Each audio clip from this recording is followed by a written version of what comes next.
দুর্বল পুরুষদের জন্য একটি ঔষধ তৈরি করা শিখাবো আয়ুর্বেদ সায়েন্স মতে।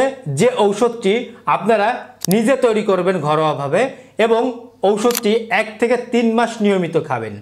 যারা অতিরিক্ত পরিমাণে বদ অভ্যাসে লিপ্ত ছিলেন, নিজেকে এখন দুর্বল বলে মনে হচ্ছে বিয়ের সিদ্ধান্ত নিতে ভয় পাচ্ছেন বা বিয়ে করেছেন পরিপূর্ণভাবে বউকে সুখ দিতে পারছেন না, অপ্রিয় হলেও সত্য এমন পুরুষ ভাইয়েরা অনেক রয়েছেন, কিন্তু এখনো নিজের সিদ্ধান্ত পরিবর্তন করেননি যে আমি আসলেও বদ অভ্যাস ছেড়ে দিতে পেরেছি বা দিয়েছি, আজ ছেড়ে দিব বা আজই শেষ দিন, এরকম করতে করতে দিনটা কাটিয়ে দিচ্ছেন আর ভয়টা দিন দিন বেড়েই চলেছে।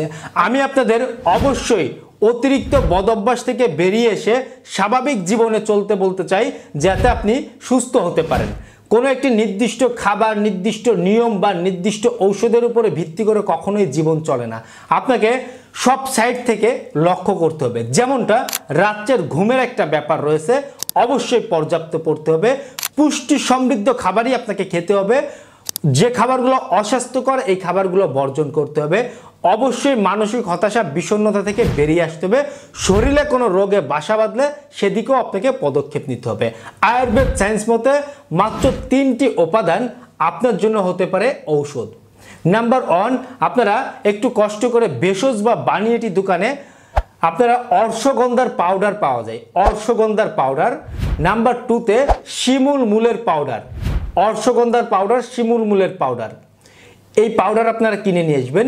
এই পাউডার আপনারা হাফ চামচ করে 1 চামচ পরিমাণে নেবেন।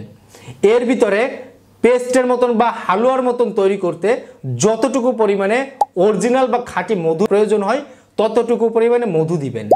এই 3টি উপাদান ভালো করে মিশিয়ে সকালবেলা খালি পেট থেকে শুরু করে রাত্রে ঘুমানো আগ পর্যন্ত খাওয়া যায়, তবে সকালে খালি পেটে খেলে আপনাদের জন্য রেজাল্টটা একটু দ্রুত আসবে। টানা 1 থেকে 3 মাস খেয়ে দেখতে পারেন, ভালো একটা অঙ্কের রেজাল্ট চলে আসবে। ধন্যবাদ সবাইকে।